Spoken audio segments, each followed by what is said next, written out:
Miller-Heidke. I'm a singer-songwriter, and I was on RocKwiz about 5 or 6 months ago and had a great time, and I'm back to tell you a bit more about myself.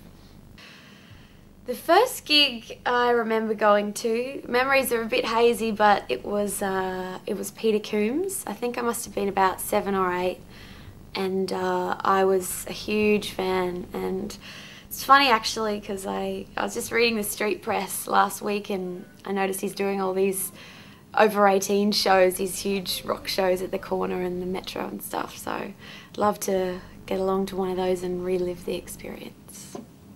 The first record I remember buying with my own money and really getting into was the Best of '92. I remember giving that one a thrashing.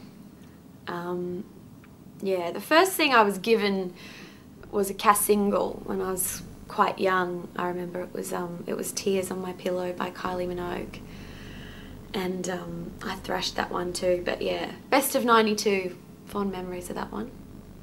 The last album I bought a couple of weeks ago, I bought an album by St. Vincent on iTunes. It's called Marry Me. Listened to it a few times, it's good. The last show I went to was actually an opera, which is strange because I haven't been to one of those for many years. It was a Streetcar Named Desire in Sydney, and it's one of my favourite movies, one of my favourite plays, and yeah, loved the music. The last gig I went to was Regina Spektor up in Brisbane, and just her and a piano. It was a great show. Probably my favourite gig that I've ever been to was Colin Hay at Woodford 2 years ago in 2005.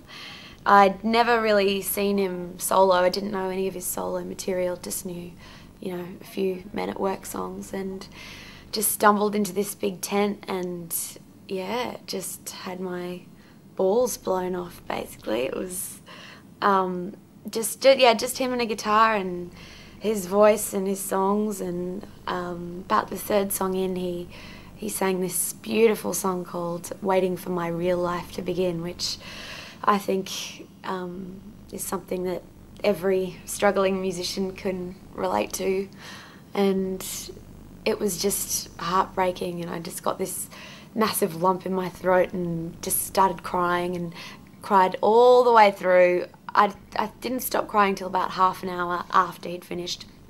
I even cried all the way through Land Down Under. So that was an incredible gig, and I became, a huge fan, and been to quite a few of his gigs since then, but none of them have ever had that same just, jaw-dropping power of the first one.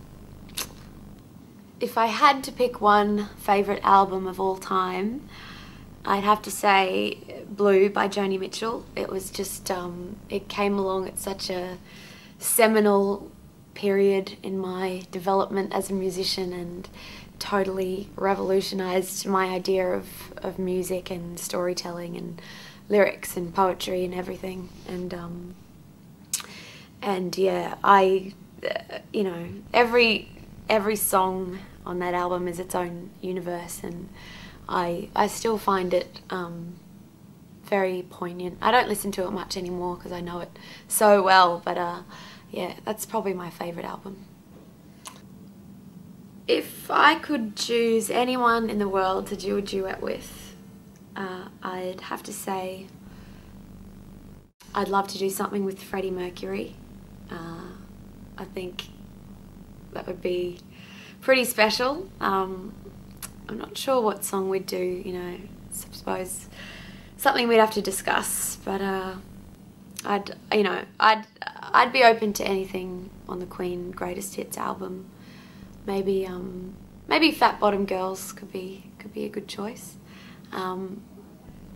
If I had to choose someone living, I was watching a whole bunch of Michael Jackson clips on YouTube last night, so I think I'll say I'd like to sing Bad with Michael Jackson.